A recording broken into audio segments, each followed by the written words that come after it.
Muller's Instant Pride Part 13. Nakaupo lang ako sa kama at nakatingin lang kay Mr. Muller na kanina papalakad-lakad sa harapan ko habang isa po ang kanyang noo at paulit-ulit na nagmumura. Ganito na siya pagkapasok namin sa kwarto. Nawala na ang malambing at mabait niyang mukha. I have to think of a way para malusutan to. Bulong niya bago tumingin sa akin, pagkatapos ay umiling na naman. Pero paano? Sir, kumalma po muna kayo. Huwag niyo na po munang isipin yun. Sambit ko na lang sa kanya dahil mukhang ako ang napapagod sa ginagawa niya. Pati ako ay nadadamay na rin sa pagpapanik niya. Sa ngayon po, ang isipin natin ay ang honeymoon. Malapit na yun. Dagdag ko pa para ipaalala sa kanya ang napag-usapan namin noong nakaraan tungkol sa passport ko. Wala pa kasi akong passport. Oh, about that. You're scheduled for a picture taking tomorrow. Logan will come and pick you up. Sambit niya bago bumuga ng hangin. And while you're here, please try your best to avoid any conversation with my grandfather. The more you talk, the bigger the chance that he'll see through our act. Dagdag niya bago napailing. We need to think of a way to make him believe that you're pregnant. Napatingin na lang ako sa kanya dahil wala naman akong alam na paraan na makakatulong sa sitwasyon namin ngayon. Hindi ako sanay na manloko ng tao, kaya ang hirap mag-isip. That's the fastest way to make sure that he will leave the country as soon as possible. Anya at naihilamos na lang ang mga palad. Sir, bakit po ba kasi gustong-gusto ng lolo nyo na magkapamilya muna kayo bago niyo ibigay ang mana nyo? Tanong ko sa kanya. Hindi ko rin maintindihan ang sarili ko kung bakit ko yan naitanong sa kanya. Hindi ako nakaramdam ng kaba na baka magalit siya sa akin.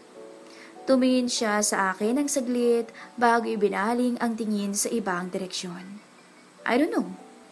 Hindi ko alam kung paano tumakbo ang isipan ng matandang yun. Anya bago umupo sa sofa ng kwarto niya.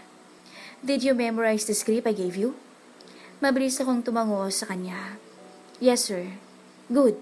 Pero basahin mo pa rin ng paulit-ulit para makasiguro tayo na hindi mo makakalimutan. Sambit niya bago siya tumayo at pumunta sa malaking cabinet niya. For now, abstain from conversing with Lolo. Dagdag niya bago kinuha ang isang itim na robe at dumiretso sa banyo. Napatitig na lang ako sa pinto ng banyo habang nakakunot ang noo. Papaanong hindi ko makakausap ang lolo niya? Nasa iisang bahay lang kami. Alangan naman na magkulong lang ako sa kwarto buong araw. Ang pangit naman nun. At isa pa, hindi ba't mas magdududa ang lolo niya kung bakit iwas ako ng iwas? Napabugan na lang ako ng hangin bago ako bumangon at inayos ang mga unan na inilagay namin sa gitna ng kama. Ang mga to kasi ang magsisilbing harang para hindi kami magkalapit na dalawa at para mabilis lang din alisin kung sakali mang sumilip ang lolo niya. Patapos na ako sa ginagawa ko nang marinig ang pagbukas ng pinto ng banyo, kaya naman ay napatingin ako roon. At agad na nanlaki ang mga mata ko nang unang bumungad sa akin ay ang nakasilip na matikas na dibdib ni Mr. Muller. Mula sa robe na suot niya, na di gaanong nakatali ng maayos. Dahil din sa kulay itim ang suot nito kaya mas lalong lumitaw ang angking puti ng balat nito. Nagpupuna siya ng buhok, kaya marahil ay hindi niya napansin na nakatingin ako sa kanya. At bago pa man niya mapansin ay nag-iwas na ako ng tingin at nagpanggap na may ginagawa. Good thing you already put those. Pagsasalita niya kaya muli akong napatingin sa kanya. Thank you for the initiative. Anya bago ko nilagpasan. Naamoy ko sa hangin iniwan niya ang halimuyak ng body wash na gamit niya. Sobrang bango nito, parang mint. Hindi ko tuloy mapigilang mapailing, tsaka mapangiti dahil natatawa na lang ako sa sarili ko. Dahil ngayon ko lang nalaman na may ganun palang mga body wash. Nasanay kasi ako na amoy papaya lang ang sabon ko. Kumuha na rin ako ng towel at mga damit at nagtungo na sa banyo para maligo. Natagalan pa ako sa pagpili ng body wash dahil ang daming naroon. Pinili ko na lang yung may amoy ng vanilla dahil yun ang nagustuhan ko. Pagkatapos ay doon na rin ako nagbihis dahil baka kung ano pa ang isipin ni Mr. Muller kapag sa labas ako nagpalit ang damit. Binalot ko ng towel ang ulo ko bago ako lumabas ng banyo. Pagkatapos ay natatnan ko si Mr. Muller na nasa kama na at nakasandal sa headboard habang nakatutok sa laptop niya. Nakabihis na siya ng pantulog, isang itim na sando at maluwag na pajama.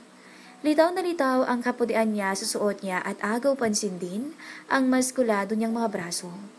Hindi ko rin mapigilang mapatitig sa mukha niya, lalo na't bumagi rito ang suot niyang salamin. Guwapong-guwapo siya sa ayos niya sa totoo lang, pero nawawala ng halaga ang kagapuhan niya dahil alam ko kung gaano kasama ang ugali niya. Dumiretso na lang ako sa tokador para suklayin ang basa kong buhok sa harapan ng salamin. At habang ginagawa ko yun, ay napansin ko ang pagtingin ni Mr. Muller sa gawi ko. It will take you centuries to dry your home with a comb. You can use the hair blower in the drawer. Sambit niya sa akin. It's in the lowest layer. Dagdag pa niya. Agad ko naman tong nakita. At dahil hindi pa ako nakakagamit ng hair blower sa tanang buhay ko, ay agad kong kinuha ang bagong cellphone ko at nag-search ng tutorial video. Hininaan ko pa ang volume at baka marinig pa ni Mr. Muller. Nang malaman ko kung paano gamitin, ay agad ko nang pinatuyo ang buhok ko. At ilang minuto nga lang ay tapos na ako. Naglotion na lang ako at nagsuklay muli bago pumunta sa kama. Nasa laptop lang ang tingin ni Mr. Muller. Hindi siya lumingon sa akin kahit isang beses man lang. Mukhang abala talaga siya kaya hindi ko na rin siya inabala pa. Good night po. Pabulong ko isang bit sa kanya bago ako tumalikod para hindi niya makita ang mukha ko pag nakatulog na ako. Hindi ko pa naman alam kung gaano ako kapangit kapag tulog. Umaasa akong sasagot siya sa akin, pero wala akong nakuhang kahit isang kibo man lang. Napailing na lang ako bago pinikit ang mga mata ko.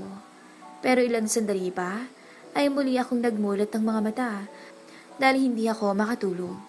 Sa sobrang lambot at komportable ng kama ay nahirapan tuloy akong matulog. At isa pa, naririnig ko rin ang tunog ng pagtitipa ni Mr. Muller sa laptop niya. Miss Christine, I think we should start calling each other by our first name. Sambit niya sa akin kaya napalingon na ako sa kanya. Kailangan na nating masanay na tinatawag ang isa't isa gamit ang mga pangalan natin. I'll drop the miss, and you drop the sir. Baka marinig pa tayo ni Lolo. Dagdag niya bago ako tinapunan ng tingin. Maraan lang akong tumango. Okay, Uriel. Utal kong sagot dahil hindi talaga ako sanay na hindi mag-sir sa kanya, lalo na't kaming dalawa lang ang magkasama. Christine, sambit niya sa pangalan ko. Hindi ko maipaliwanag pero parang may kung anong nabilipit at nakakakiliting parte sa tiyan ko nang marinig ko ang pagbanggit niya sa pangalan ko. You should sleep now. Kailangan mong matulog ng maayos dahil may schedule ka pa for your passport tomorrow. Paalala niya sa akin. And I forgot to tell you that after your schedule, you will undergo a total makeover. I'll already assign someone to help you with that. Dagdag niya habang nasa laptop ang tingin. Napakunot ang noo ko sa huling sinabi niya. Total makeover? Yes. Someone will help you choose new set of clothes and transform you into a better you. Anya bago sinara ang laptop. I will just text you the details tomorrow. For now, matulog na tayo at marami pa tayong gagawin bukas. Especially me. Okay. Tugon ko na lang sa kanya bago ako muling tumalikod.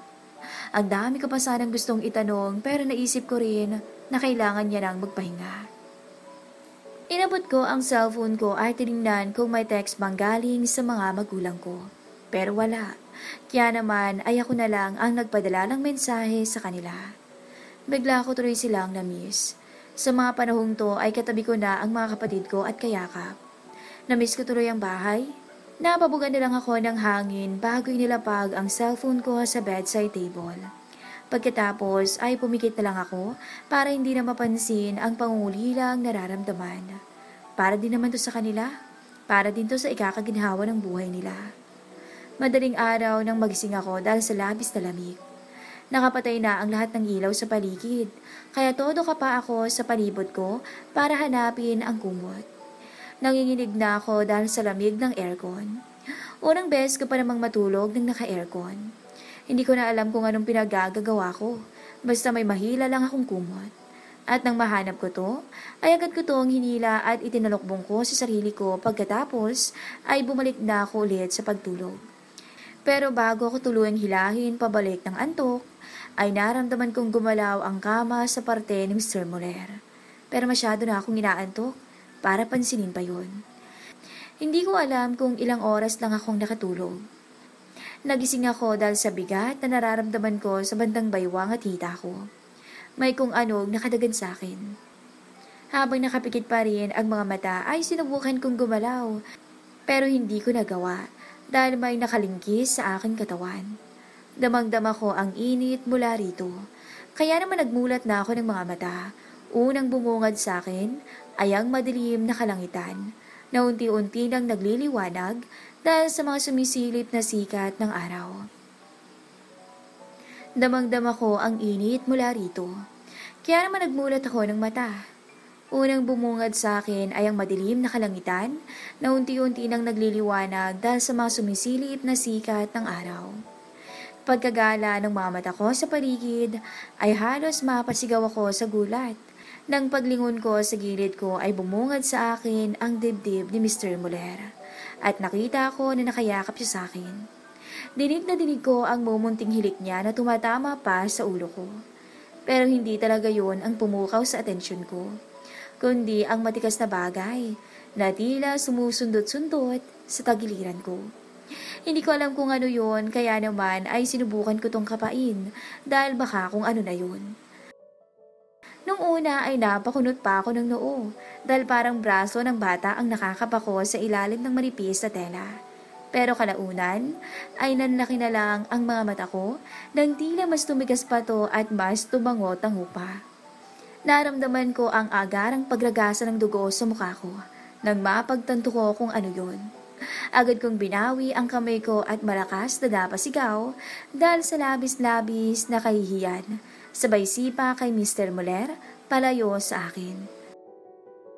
At mukhang napalakas pa yata ang sipa ko.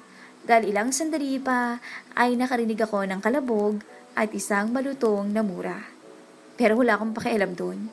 Hindi yun ang concern ko kundi ang pagyakap niya sa akin at pagkapa ko sa tigas na tigas niyang manoy. Napatulokbong na lang ako ng kumot para itago ang sarili ko.